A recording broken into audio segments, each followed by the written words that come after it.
ಅವಾಗ ಸಣ್ಣ ಪುಟ್ಟದ್ದು ಏನಿರುತ್ತೋ ನಾನು ನೋಡ್ಕೊತಾ ಇದ್ದೆ. ಆಮೇಲೆ ನನ್ನ ಗಾಡಿಲೇ ಹೋಗ್ತಿದ್ದೆ, ನಾನೇ ಕರ್ಕೋಗ್ತಾಯಿದ್ದೆ, ನಾನೇ ಕರ್ಕೋಗಿ ಎಲ್ಲ ಶೂಟಿಂಗ್ ಮುಗಿಸ್ಕೊಂಡು ಮತ್ತೆ ಆ ಕಡೆಯಿಂದ ಬರ್ಬೇಕಾದ್ರೆ ಒಳ್ಳೆ ಹೋಟ್ಲ್ ಊಟ ಮಾಡ್ಕೊಂಡು ಚೆನ್ನಾಗಿ ಬಂದ್ಬಿಡೋದು ಆ ಕಡೆಯಿಂದ. ಕೆಲವು ಟೈಮ್ಗಳಲ್ಲಿ ನನಗೆ ಅನ್ನಿಸ್ತಿತ್ತು ಇವನು ಏನೋ ಸಮಥಿಂಗ್ ಏನೋ ಸ್ಪೆಷಲ್ ಇದನ್ನಲ್ಲ ಇವನು ಅಂತ ಅನ್ನಿಸ್ತಿತ್ತು. ಬಟ್ ತುಂಬ ಸ್ಟ್ರಗಲ್ ಮಾಡ್ತಿದ್ದೆ, ಮಾಡಬೇಕು ಅಂತ. ಯಾಕಂದರೆ ನಾನು ಇವಾಗ ನೀವು ನೋಡ್ತಾ ಇದ್ದೀರಾ ಬಿಗ್ ಬಾಸಲ್ಲಿ ಮಿಂಚ್ತಾ ಇರೋದು ಅಂದರೆ ಬಿಗ್ ಬಾಸಲ್ಲಿ ಒನ್ ಮ್ಯಾನ್ ಆರ್ಮಿ ಥರ ಗಿಲ್ಲಿ ನಟ ಅವರು ಸಿಕ್ಕಾಪಟ್ಟೆ ಕಾಮಿಡಿ ಮಾಡ್ತಾಯಿದ್ದಾರೆ, ಒಳ್ಳೆ ಶೋನ ಚೆನ್ನಾಗಿ ಪಾರ್ಟಿಸಿಪೇಟ್ ಮಾಡ್ತಾಯಿದ್ದಾರೆ. ಸೊ ಅಂಥ ಗಿಲ್ಲಿ ನಟ ಅವರು ಪಟ್ಟಂಥ ಶ್ರಮ ಏನು ಅಂದರೆ ಇವತ್ತು ಎಲ್ಲರೂ ನೋಡ್ತಾ ಇರ್ಬೋದು ಬಿಗ್ ಬಾಸಲ್ಲಿ ತುಂಬ ಫೇಮಸ್ಸು, ನನಗೆ ಗಿಲ್ಲಿ ನಟ ಇಷ್ಟ, ನಾವು ಯಾರ ಹತ್ರ ಮಾತಾಡ್ಸಿದ್ರು ಅಷ್ಟೇ, ಗಿಲ್ಲಿ ನಟ ಇಷ್ಟ, ನನಗೆ ಗಿಲ್ಲಿ ನಟ ತುಂಬ ಚೆನ್ನಾಗಿ ಆಡ್ತಿದ್ದಾರೆ, ನ್ಯಾಚುರಲ್ ಸ್ಟಾರು ಈ ಥರ ಎಲ್ಲ ಹೇಳ್ತಾರೆ. ಬಟ್ ಈ ನ್ಯಾಚುರಲ್ ಸ್ಟಾರ್ ಆಗೋದಕ್ಕಿಂತ ಮುಂಚೆ ಗಿಲ್ಲಿ ನಟ ಏನಾಗಿದ್ರು, ಏನೆಲ್ಲ ಕಷ್ಟಪಟ್ಟರು ಅದನ್ನೆಲ್ಲ ಅವರ ಸ್ನೇಹಿತರೇ ಹೇಳಬೇಕು. ಸೊ ನಾನಿವತ್ತು ಯಾರ ಜೊತೆ ಇದ್ದೀನಪ್ಪ ಅಂತಂದರೆ ಗಿಲ್ಲಿ ನಟ ಅವರ ಸ್ನೇಹಿತರು ಸೂರ್ಯವಂಶಿ ಅವರು. ಸರ್ ನಮಸ್ತೆ. ಸರ್ ನಮಸ್ತೆ. ಸರ್ ಆ್ಯಕ್ಚುಲಿ ನಮಗಿಂತ ಜಾಸ್ತಿ ಈಗ ನಾವೇನು ಗಿಲ್ಲಿ ನಟ ನೋಡ್ತಾ ಇದ್ದೀವಿ, ಪ್ರೇಕ್ಷಕರೇನು ಗಿಲ್ಲಿ ನಟ ನೋಡ್ತಾವ್ರೆ, ಎಲ್ಲರಿಗಿಂತ ಜಾಸ್ತಿ ನಿಮಗೆ ಗೊತ್ತಿರುತ್ತೆ. ನಿಮಗೆ ಎಷ್ಟು ವರ್ಷದಿಂದ ಪರಿಚಯ ಅವರು ಗಿಲ್ಲಿ ನಟ? ಒಂದು 7 ವರ್ಷ ಸರ್, 7 ಇಯರ್ಸಿಂದ ಪರಿಚಯ. ಈ ಶಾರ್ಟ್ ಫಿಲಮ್ಸ್ ಎಲ್ಲ ಮಾಡ್ತಾ ಇದ್ರಲ್ಲ, ಸೊ ಹೆಂಗೆ ಅದನ್ನೆಲ್ಲ ಯಾವ ಥರ ಟೇಕ್ ಮಾಡ್ತಾ ಇದ್ದಾರೆ? ಯಾಕಂದ್ರೆ ಶುದ್ಧ ಲೆಂತಿ ಡೈಲಾಗ್ ಇರ್ತಾ ಇತ್ತು, ಅದು ಎಸ್ಪೆಷಲಿ ಗಿಲ್ಲಿ ನಟ ಡೈಲಾಗ್ ಅಂತೂ ಅದು ಯಾವಾಗ ಸ್ಟಾಪ್ ಆಗುತ್ತೆ ಅಂತ ನಾವು ಕಾಯ್ಬೇಕಿತ್ತು, ಆ ಡೈಲಾಗ್ ಯಾವಾಗ ಎಂಡ್ ಆಗುತ್ತೆ ಅಂತ. ಸೊ ಹೆಂಗೆ ಪ್ರಾಕ್ಟೀಸ್ ಮಾಡ್ತಾ ಇದ್ರು, ಯಾವ ಥರ ತಗೋತಾ ಇದ್ರು ಅವರು? ನಾವೆಲ್ಲ ಫಸ್ಟು ಒಂದು ಶಾರ್ಟ್ ಮೂವೀಸ್ ಮಾಡಬೇಕಾದಾಗ ಕಂಟೆಂಟ್ ಹುಡುಕ್ತಾ ಇದ್ವಿ ನಾವು. ಫಸ್ಟ್ ಒಂದು ಕಂಟೆಂಟ್ ಮಾಡೋಣ ಅಂತ. ಕಂಟೆಂಟ್ ಮಾಡಾದ್ಮೇಲೆ ಡೈಲಾಗ್ ಬರ್ಕೊಡ್ತಿದ್ವಿ. ನಾವೇ ಡೈಲಾಗ್ ಬರಬೇಕಾದಾಗ ನಾವೇ ನಗ್ತಾ ಇದ್ವಿ. ನಮ್ಮಿಬ್ಬರಿಗೆ ನಗು ಬರ್ತಿದೆ ಅಂದರೆ ಆಡಿಯನ್ಸ್ಗೆ ನಗ್ತಾರೆ ಅಂತ. ಕೆಲವು ಡೈಲಾಗ್ಗೆಲ್ಲ ನಮಗೆ ನೈಟ್ ಎಲ್ಲ ಮಲ್ಕೊಂಡು ಡೈಲಾಗ್ ಬರೆದಾಗಿ ಪ್ರಾಕ್ಟೀಸ್ ಮಾಡಿದ್ಮೇಲೆ ಇಬ್ಬರು ತಲೆ ಮೇಲೆ ಹೊಡ್ಕೊಂಡು ನಗ್ಕರಿಯೋದು ಇದೆ, ನೀವು ಹಂಗೆ ಹೇಳಿದ್ರಿ, ನೀವು ಹಿಂಗೆ ಹೇಳಿದ್ರಿ ಅಂತ. ಸೊ ಈ ಥರ ಎಲ್ಲ ಪ್ರಾಕ್ಟೀಸ್ ಮಾಡಿ ಫಸ್ಟ್ ಕಂಟೆಂಟ್ ಹುಡುಕ್ತಾ ಇದ್ವಿ. ಯಾಕಂದರೆ ನಾವೆಲ್ಲ ಡೈರೆಕ್ಟರ್ ಆಗಬೇಕು ಅಂತಲೇ ಒಂದು ಓಪ್ ಇಟ್ಕೊಂಡು ಬಂದವರು. ಅವನು ಬಂದು ಡೈರೆಕ್ಟರ್ ಆಗಬೇಕು ಅಂತ ಬಂದ, ಅದಾದಮೇಲೆ ಸೆಟ್ ಕೆಲ್ಸ್ಕೊಂಡೋಗ್ಬಿಟ್ಟ. ಯಾಕಂದರೆ ಡೈರೆಕ್ಷನ್ ಡಿಪಾರ್ಟ್ಮೆಂಟಲ್ಲಿ ಈಗಿನ ಸಿನಿಮಾ ಅಂತ ಇರ್ಬೋದು, ಯಾವುದೇ ಸಿನಿಮಾಗಳಿಗೋದು ಅಮೌಂಟ್ ಅನ್ನೋದು ಕಮ್ಮಿ ಸರ್. ನಿಮಗೂ ಅದು ಗೊತ್ತಿದ್ದೇ ಇಲ್ಲ ಗೊತ್ತಿಲ್ಲ. ಡೈರೆಕ್ಷನ್ ಡಿಪಾರ್ಟ್ಮೆಂಟ್ಲಿ ಫಸ್ಟು ಪ್ರೀ ಪ್ರೊಡಕ್ಷನಿಂದ ಪೋಸ್ಟ್ ಪ್ರೊಡಕ್ಷನ್ವರೆಗೂ ಕೆಲಸ ಮಾಡೋರೇ ಡೈರೆಕ್ಷನ್ ಡಿಪಾರ್ಟ್ಮೆಂಟ್ನವರು. ನಿಜ, ಹಾರ್ಡ್ ವರ್ಕ್ ಅಂದರೆ ಹೆವಿ ಹಾರ್ಡ್ ವರ್ಕು. ಅವ್ರಿಗೆ ಎಷ್ಟೋ ಜನಕ್ಕೆ ಪೇಮೆಂಟೇ ಸಿಗಲ್ಲ. ಮೇನ್ ಇಂಪಾರ್ಟೆಂಟ್ ಅಂದರೆ ಒಂದು ಸಿನಿಮಾ ಕ್ರಿಯೇಟಿವಿಟಿ ಯಾರು ಫಸ್ಟು? ಡೈರೆಕ್ಟರ್. ಆ ಡೈರೆಕ್ಟರ್ ಟೀಮೇ ಕ್ರಿಯೇಟರ್ಸ್. ಇವನ್ನ ಓನರ್ ಆಫ್ ದಿ ಶಿಪ್ ಅಂತ ಕರೀತಾರೆ, ಕ್ಯಾಪ್ಟನ್ ಆಫ್ ದಿ ಶಿಪ್. ಹೌದು. ಆವಾಗ ಆ ಥರ ಆದಾಗ ಎಷ್ಟೋ ಜನಕ್ಕೆ ಏನು ಮಾಡ್ತಿದ್ರು ಅಂತ ಹೇಳಿದ್ರೆ ಪೇಮೆಂಟೇ ಸಿಗ್ತಾ ಇರಲಿಲ್ಲ. ಅವನೇನು ಮಾಡ್ಬಿಟ್ಟಿದ್ದ, ಡೈರೆಕ್ಷನ್ ಡಿಪಾರ್ಟ್ಮೆಂಟ್ಗೆ ಹೋಗ್ಬೇಕು ಅಂತ ಅಂದ್ಕೊಂಡು ಅವ್ನು ಸೆಟ್ಗೆ ಹೋಗ್ಬಿಡ್ತಿದ್ದ. ಸೆಟ್ ಡಿಪಾರ್ಟ್ಮೆಂಟ್ ಕೆಲಸ ಮಾಡ್ತಾ ಇದ್ದ. ಸೆಟ್ ಡಿಪಾರ್ಟ್ಮೆಂಟ್ ಕೆಲಸ ಮಾಡಿದ್ರೆ 1,000-1,200 ರೂಪಾಯಿ ದುಡ್ಡು ಸಿಗೋದು. ಅದನ್ನೆಲ್ಲ ಕೂಡಿಟ್ಕೊಂಡು ಅವನೇ ಇನ್ವೆಸ್ಟ್ಮೆಂಟ್ ಮಾಡ್ಕೊಂಡು ಒಂದೊಂದು ಕತೆ ಮಾಡ್ಕೊಂಡು ಒಂದೊಂದು ಸಬ್ಜೆಕ್ಟ್ ಮಾಡ್ಕೊಂಡು ಮಾಡ್ತಾ ಇದ್ವಿ ನಾವು. ಅದಾದಮೇಲೆ ನೆಕ್ಸ್ಟು ನಮಗೆ ನಲ್ಲಿಮೂಳೆ, ಪಿವೋಟು, ರಾಂಗ್ ಸೆಂಟ್, ರಂಗನಾಥ, ರೋಲೆಕ್ಸ್ ರಾಜಣ್ಣ, ಇದಕ್ಕೆಲ್ಲ ನಮಗೆ ಸುಷ್ಮಾ ಮೀಡಿಯಾಸ್ ಅಂತೇಳಿ ಗೊತ್ತಿರಬೇಕು ನಿಮಗೆ, ದಮಕ ಪ್ರೊಡ್ಯೂಸರ್ ಸುನಿಲ್ ಸರ್ ಅಂತ, ಅವರು ಕನಕಪುರದವ್ರೆ. ಅಲ್ಲಿಂದ ಒಂದು ಲಿಂಕ್ ಬೆಳೀತು. ಆವಾಗ ಅವರು ಸ್ವಲ್ಪ ಹಾಕಿ ಇನ್ವೆಸ್ಟ್ಮೆಂಟ್ ಮಾಡ್ಬಿಟ್ಟು ಮಾಡೋಣ ಅಂತ ಹೇಳ್ಬಿಟ್ಟು ಸ್ಟಾರ್ಟ್ ಮಾಡಿದ್ರು. ಆವಾಗ ಏನು ಮಾಡ್ತಿದ್ವಿ, ಅದೇ ಕ್ಯಾಮ್ರಾ ಎಲ್ಲ ಅವ್ರದ್ದೇ ಎಕ್ವಿಪ್ಮೆಂಟ್ಸ್ ಎಲ್ಲ ಇತ್ತು. ಸ್ಟಾರ್ಟ್ ಮಾಡಿದ್ವಿ ಸರ್. ಅಲ್ಲಿಂದ ಒಂದೊಂದು ಕಂಟೆಂಟ್ ಮಾಡಿದ್ವಿ. ಫಸ್ಟ್ ಕಂಟೆಂಟು ನಾವು ಮಾಡ್ತಾ ಇದ್ದಾಗ ಒಂದು ಸ್ವಲ್ಪ ಚಪ್ಪಲಿ ಕಂಟೆಂಟ್ ಮಾಡಿದ್ವಿ ನೋಡಿ ನೀವು ಸ್ಟಾರ್ಟಿಂಗ್ ಎಲ್ಲ.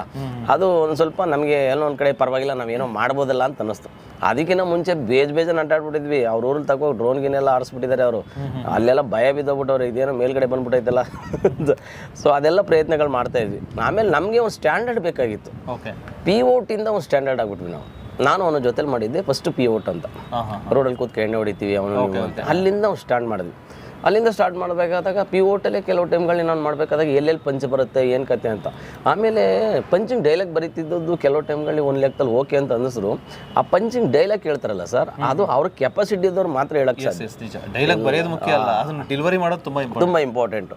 ಅವಾಗ ಕೆಲವು ಟೈಮ್ಗಳಲ್ಲಿ ನನಗೆ ಅನ್ನಿಸ್ತಿತ್ತು ಇವನು ಏನೋ ಸಮಥಿಂಗ್ ಏನೋ ಸ್ಪೆಷಲ್ ಇದನ್ನಲ್ಲ ಇವನು ಅಂತ ಅನ್ನಿಸ್ತಿತ್ತು.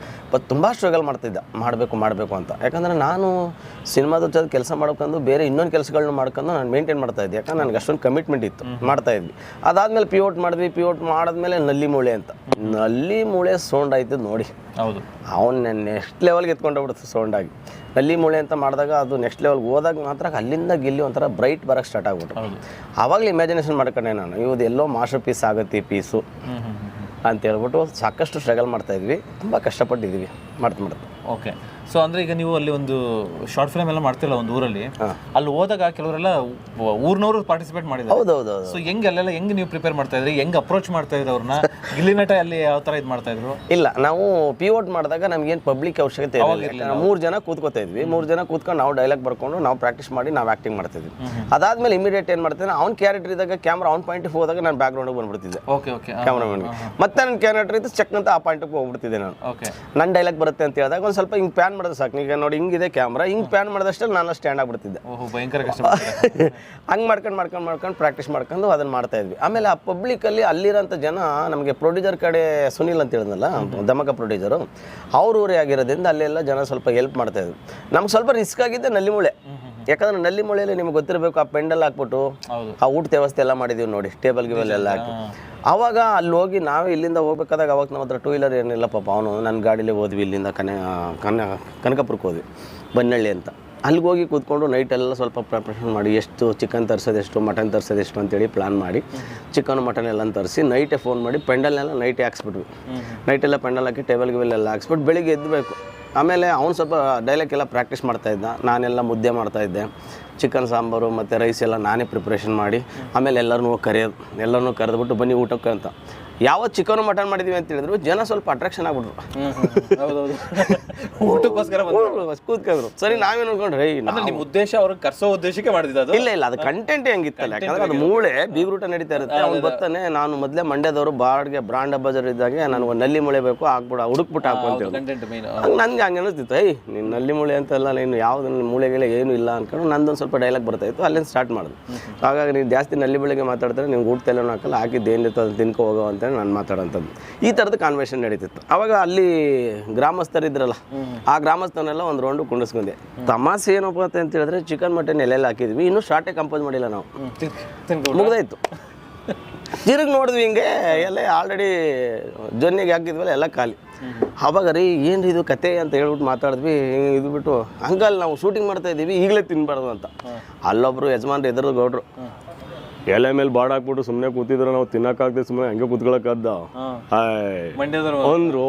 ಇದು ಮುಗಿತದಲ್ಲಪ್ಪ ಅಂತ ಹೇಳ್ಬಿಟ್ಟು ಇಮಿಡಿಯೇಟ್ ಸಾರಲ್ಲಿ ಕೆಲಸ ಮಾಡಿ ಎಲೆಯಲ್ಲಿ ಹಾಕಿದೇವಲ್ಲ ಹಂಗೆ ಒಂದು ಪ್ಯಾನ್ ಮಾಡಿಬಿಡಿ, ಫಸ್ಟ್ ಶಾರ್ಟ್ ತಗೊಬಿಡೋಣ, ಆಮೇಲೆ ಕ್ಲೋಸಪ್ ಎಲ್ಲ ಇದಕ್ಕೆ ಹೊಡ್ಕೊಳ್ಳೋಣ ಸರ್ ಅಂತ ಹೇಳ್ಬಿಟ್ಟು ಆಮೇಲೆ ಪ್ಲಾನ್ ಮಾಡಿದ್ವಿ. ಹಾಗಾಗಿ ಆ ಜನನು ಕೆಲವು ಟೈಮ್ಗಳಲ್ಲಿ ನಮ್ಮ ಮೇಲೆ ಚಾರ್ಜ್ ಮಾಡ್ಕೊಂಡು ಆಟ ಆಡಿದ್ವಿ ಅದಲ್ಲಿ. ಅವಾಗ ಅವರು ಎಕ್ಸ್ಪೆಷಲಿ ಏನಪ್ಪ ಅಂದರೆ ಗಿಲ್ಲಿ ನಟನ್ ಡೈಲಾಗ್ ಎಲ್ಲ ಹೈಲೆಸ್ಟು ಅದಲ್ಲಿ ಅವ್ನು ನಂದು ಕಾಂಬಿನೇಷನ್ ಸ್ಟಾರ್ಟ್ ಆಯಿತು. ಹಾಗಾಗಿ ಕಾಂಬಿನೇಷನ್ ತುಂಬ ವರ್ಕೌಟ್ ಆಗ್ಬೋದು. ಯಾಕಂದ್ರೆ ಅವ್ನ ಭಾಷೆಗೂ ನನ್ನ ಭಾಷೆಗೂ ಹತ್ತಿರ ನಮ್ಮದೆಲ್ಲ ಮೈಸೂರು ಈ ಥರದ ಭಾಗದವರು, ಚಾಮರಾಜನಗರ ಈ ಥರದ ಭಾಗಲೆಲ್ಲ ಬೆಳೆದಿರೋದ್ರಿಂದ ನಮಗೆ ಆ ಭಾಷೆ ತುಂಬ ಇಡ್ತಾ ಇತ್ತು ನಮಗಿಬ್ಬರಿಗೂ. ಕಾಂಬಿನೇಷನ್ ಸ್ಟಾರ್ಟ್ ಮಾಡಿದ್ರೆ ಅದು ಸಿಕ್ಕಾಪಟ್ಟೆ ಕ್ಲಿಕ್ ಆಗ್ಬಿಡ್ತು ಸರ್.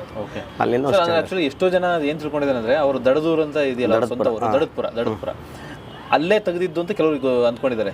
ಬಟ್ ಆಕ್ಚುಲಿ ಎಲ್ಲಿ ತೆಗೆದಿದ್ದು, ಶೂಟ್ ಮಾಡಿದ್ದು ಎಲ್ಲಿ? ಕನಕಪುರ ಹತ್ರ ಬನ್ನಳ್ಳಿ ಅಂತ ಬರುತ್ತೆ ಸರ್. ಆ ಬನ್ನಳ್ಳಿಲಿ 4 ನಲ್ಲಿ ಮೊಳೆ ಮಾಡಿದ್ದು ಅಲ್ಲೇ, ಪಿವೋಟ್ ಮಾಡಿದ್ದು ಅಲ್ಲೇ, ರೋಲೆಕ್ಸ್ ರಜಣ ಮಾಡಿದ್ದು ಅಲ್ಲೇ, ರಾಂಗ್ ಸೈಡ್ ರಂಗನಾಥ ಮಾಡಿದ್ದು ಅಲ್ಲೇ, ಎಲ್ಲ ಸುಮಾರು ಅಲ್ಲೇ. ಸ್ಟಾರ್ಟಿಂಗ್ ನಾವೇನಪ್ಪ ಅಂದ್ರೆ ಮಾರ್ಗರೆಟ್ ರೋಮೆಸ್ ಇಲ್ಲಿ ಕೊಂಬಘಟ್ಟ ಹತ್ರ ಮಾಡಿದ್ದು, ತವರೆಕೆರೆ ಇದೆಯಲ್ಲ ಆ ಸೈಡ್ ಮಾಡಿದ್ವಿ. ಇನ್ನೆಲ್ಲ ಅಲ್ಲೇ ಮಾಡಿದ್ವಿ. ಯಾಕಂದ್ರೆ ನಮ್ಗೆ ಅಷ್ಟೊಂದು ಜನ ಕೋಆಪ್ರೇಟ್ ಮಾಡ್ತಾಯಿದ್ರು. ಏನೋ ಗಿಲ್ಲಿ ಏನು ಸಮಾಚಾರ ಗಿಲ್ಲಿ ಅನ್ಕೊ ಮಾತಾಡೋರು, ಇವನು ಅಷ್ಟೊಂದು ಕ್ಲೋಸ್ ಆಗಿದ್ನಲ್ಲ, ಹಾಗಾಗಿ ಸ್ವಲ್ಪ ನಮಗೆ ಕೋಆಪ್ರೇಟ್ ಚೆನ್ನಾಗಿ ಮಾಡ್ತಾಯಿದ್ರು. ಅಂದರೆ ಸ್ಟೇ ಮಾಡೋದಿಲ್ಲ ಅಲ್ಲಿ, ಎಲ್ಲಿ ಉಳ್ಕೊಳ್ಳೋದಿಲ್ಲ ಅಲ್ಲೇನಾ? ಪ್ರೊಡ್ಯೂಸರ್ ಮನೆ ಇತ್ತು. ಓಕೆ. ಇನ್ನೊಂದು ನಿಮಗೆ ನಲ್ಲಿ ಮೂಳೆಯಲ್ಲಿ ಹೋಗ್ಬೇಕಾದ್ರೆ ಇರ್ಲಾ ಮೂವಿ ಹಾಕ್ಬಿಡ್ತೀನಿ ಅಂತ ಒಬ್ಬ ಬರ್ತದೆ ನೋಡಿ, ಅವ್ರ ಮನೇಲಿ ಪಾಪ ಅವ್ರ ಮಿಸ್ಸಸ್ ಇರಲಿಲ್ಲ. ಹಂಗಾಗಿ ಅವರಮ್ಮ ಮತ್ತು ಅವರಿಬ್ಬರು ಇದ್ರು. ಹಾಗಾಗಿ ಮನೆ ತುಂಬ ದೊಡ್ಡದಿತ್ತು. ಆರಾಮಾಗಿ ಹೋಗಿ ಸ್ಟೇ ಆಗೋದು, ನಾವು ಕೂತ್ಕೊಂಡು ಸ್ಟೇ ಆಗ್ಬಿಟ್ಟು ಮಾತಾಡೋದು, ಅಲ್ಲೇ ಮಾತಾಡ್ಕೊಂಡು 1 ಗಂಟೆ 2 ಗಂಟೆ ಮಲ್ಕೊಳ್ಳೋದು, ಮತ್ತೆ ಬೆಳಗ್ಗೆ ಎದ್ದು ಶೂಟಿಂಗ್ ಮಾಡಬೇಕಲ್ಲ, ಪ್ರಾಕ್ಟೀಸ್ ಮಾಡಬೇಕು, ಡೈಲಾಗ್ ಅದೆಲ್ಲ ಮಾಡ್ಕೊಂಡು ಹಿಂಗೆ ಮಾಡ್ತಾಯಿದ್ವಿ. ಓಕೆ. ಫೈನಾನ್ಸ್ ಅವಾಗೆಲ್ಲ ದುಡ್ಡೆಲ್ಲ ಹೆಂಗೆ ಅಡ್ಜಸ್ಟ್ ಮಾಡ್ತಾ ಇದ್ರಿ ಇದಕ್ಕೆಲ್ಲ? ನಮ್ಮ ಖರ್ಚು ಏನಿರುತ್ತೋ ನಾವೇ ಮಾಡಿದ್ದೀವಿ ಸರ್. ಯಾಕಂದ್ರೆ ನಾನು ಬೇರೆ ಕಡೆ ಸಂಪಾದನೆ ಮಾಡ್ತಾ ಇದ್ದೆ. ಅಂದರೆ ನಾನು ಪಾರ್ಟ್ ಟೈಮಲ್ಲಿ ಇವನ ಜೊತೆ ಕೆಲಸ ಮಾಡ್ತಾ ಇದ್ದೆ. ಇವ್ನು ಸಿನಿಮಾ ಬಿಟ್ಟು ಏನು ಮಾಡ್ತಾ ಇರಲಿಲ್ಲ. ಅಲ್ಲ, ಇವ್ರಿಗೆ ಈಗ ಯೂಶಲಿ ಒಬ್ಬ ಕಲಾವಿದ ಅಂದರೆ ಸಿಕ್ಕಾಪಟ್ಟೆ ಕಷ್ಟಪಟ್ಟಿರ್ತಾರೆ ಅಂತ ಆಲ್ಮೋಸ್ಟ್ ಎಲ್ರಿಗೂ ಗೊತ್ತು. ಇವ್ರು ಏನಾದ್ರು ಬೇರೆ ಜಾಬ್ ಇಟ್ಕೊಂಡಿದ್ರಾ, ಅಥವಾ ಈ ದುಡ್ಡೆಲ್ಲ ಹೆಂಗೆ ಬೇಕೇ ಬೇಕಲ್ಲ ದುಡ್ಡು ಬದುಕಕ್ಕೆ ಮನುಷ್ಯರಿಗೆ? ಫೈನಾನ್ಸಲ್ಲಿ ಬ್ಯಾಕ್ಗ್ರೌಂಡಲ್ಲಿ ನಾನು ಇದ್ದೆ ಸರ್. ಸ್ವಲ್ಪ ನಮ್ಮದು ಊಟ ಗೀಟ ಸಮಥಿಂಗ್ ಏನಿರುತ್ತೋ ಅದೆಲ್ಲ ನಾನು ಇದ್ದೆ. ಸಣ್ಣ ಪುಟ್ಟದ ಏನಿರುತ್ತೋ ಅದ ನನ್ನ. ನೀವು ಬೇರೆ ಕಡೆ ಕೆಲಸ ಮಾಡ್ತಾ ಇದ್ರಿ? ಅಂದರೆ ನಾನು ಟಾಟಾ ಕ್ಯಾಪಿಟಲ್ ಮತ್ತು ಬಜಾಜ್ ಫೈನಾನ್ಸ್ ಇದೆಯಲ್ಲ, ಅದಲ್ಲೆಲ್ಲ EMI ಕಲೆಕ್ಟ್ ಮಾಡ್ತಾ ಇದ್ದೆ ನಾನು. ಅದ್ರೊಳಗೆ EMI ಕಲೆಕ್ಟ್ ಮಾಡೋದು ನಾನು ತಿಂಗಳಿಗೆ ಅವಾಗಲೇ ಒಂದು 30,000-40,000 ಸಾವಿರ ಬರ್ತಾಯಿತ್ತು ನನಗೆ. ಆವಾಗ ಸಣ್ಣ ಪುಟ್ಟದ್ದು ಏನಿರುತ್ತೋ ನಾನು ನೋಡ್ಕೊತಾ ಇದ್ದೆ. ಆಮೇಲೆ ನನ್ನ ಗಾಡಿಲೇ ಕರ್ಕೋಗ್ತಿದ್ದೆ, ನಾನೇ ಕರ್ಕೋಗಿ ಎಲ್ಲ ಶೂಟಿಂಗ್ ಮುಗಿಸ್ಕೊಂಡು ಮತ್ತೆ ಆ ಕಡೆಯಿಂದ ಬರ್ಬೇಕಾದ್ರೆ ಒಳ್ಳೆ ಹೋಟ್ಲ್ ಊಟ ಮಾಡ್ಕೊಂಡು ಚೆನ್ನಾಗಿ ಬಂದ್ಬಿಡೋದು ಆ ಕಡೆಯಿಂದ. ಅದಾದಮೇಲೆ ಇದೆಲ್ಲ ಮುಗಿದು ಎಡಿಟಿಂಗ್ ಎಲ್ಲ ಕೂತ್ಕೊಂಡು ಬರ್ರಿ ಒಂದ್ಸರಿ ಫೈನಲ್ ಏನಿರುತ್ತೋ ಅದೆಲ್ಲ ಮಾಡಿಸಿದ್ದೀವಿ, ನೋಡ್ಬಿಡೋಣ ಅಂತ ಹೇಳ್ಬಿಟ್ಟು ಮತ್ತೆ ಇಬ್ಬರು ಕೂತ್ಕೊಂಡು ನೋಡ್ತಿದ್ವಿ. ಅದ್ರಲ್ಲಿ ಏನಾದ್ರು ಚೇಂಜಸ್ ಇದ್ದರೆ ನಾವೇ ಮಾಡ್ಕೋತಿದ್ವಿ. ಮಾಡ್ಕೊಂಡು ಆಮೇಲೆ ಫೈನಲ್ ರೆಡಿ ಅಂತ ಹೇಳಿದ್ರೆ ಇಮಿಡಿಯೇಟ್ ಅಪ್ಡೇಟ್ ಮಾಡೋದು.